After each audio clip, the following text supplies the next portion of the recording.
बाद आप तो जानते हैं कि सभी सरकारी नौकरियों में भी हम लोगों ने महिलाओं के लिए 35% का आरक्षण दे दिया और उसके अलावे महिलाओं को आगे बढ़ाने के लिए जो स्वयं सहायता समूह बहुत कम था यहां, हम लोगों ने उनकी संख्या बढ़ाई और नामकरण किया जीविका। अब जीविका दीदियां कहलाती हैं। और देश भर में चूंकि यहां जीविका शुरू हुआ तो देश भर में आज जीविका उसका नामकरण हुआ।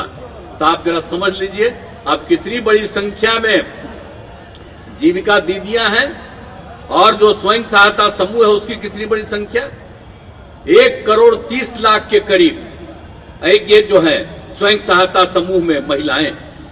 तो इतना एक एक चीज जो हम लोगों ने काम किया है, हर प्रकार से हर तरह से जो हम लोगों ने एक एक चीज के लिए बिहार में काम किया है, इसीलिए इन सब चीजों को ध्यान में रखना चाहिए और स्वयं जो कुछ भी काम किया जा रहा है।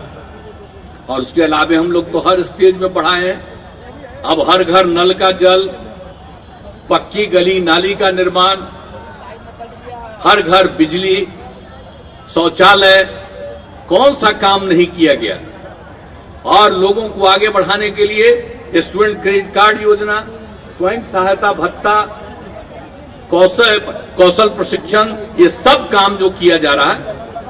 अब इसके बाद आप समझ लीजिए इस बार जब मौका मिला है तो हम लोगों ने अब हर गांव में सोलर स्ट्रीट लाइट लगाना शुरू किया है और हर खेत तक सिंचाई का पानी हम लोगों को पहुंचाने का लक्ष्य है। तो इस तरह से एक एक चीज के लिए तो हम लोग सोच रहे हैं और मकसद यही है, युवा शक्ति बिहार की प्रगति। जब युवाओं में शक्तियां आएंगी तो बिहार बहुत आगे बढ़ेगा।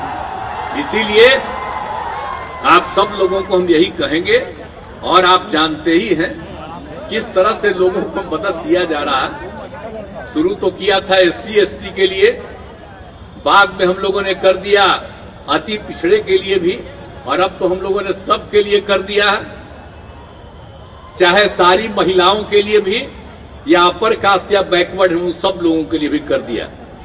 यानी आप समझ लीजिए सब लोगों को मदद दे रहे हैं। 5 लाख रुपए का अनुदान और 5 लाख रुपए को ब्याज दे रहे हैं।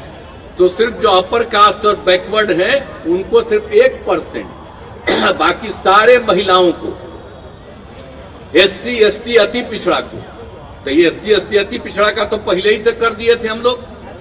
5 लाख रुपया में उसको किसी भी तरह से उसको पूरे तौर पर ब्याज मुक्त। तो इस तरह से करके लोगों को हम लोग बढ़ावा दे रहे हैं। तो सब लोग आगे बढ़ेंगे, यही सब काम हम लोगों के करने का लक्ष्य है। और आपको तो मालूम है कि ये सब काम तो हम लोग बिहार में कर ही रहे हैं। आपको बता दिया कि बिहार की हालत गरीबी की है, लेकिन फिर भी आप समझ लीजिए कि विकास का दर हमारा बढ़ रहा है।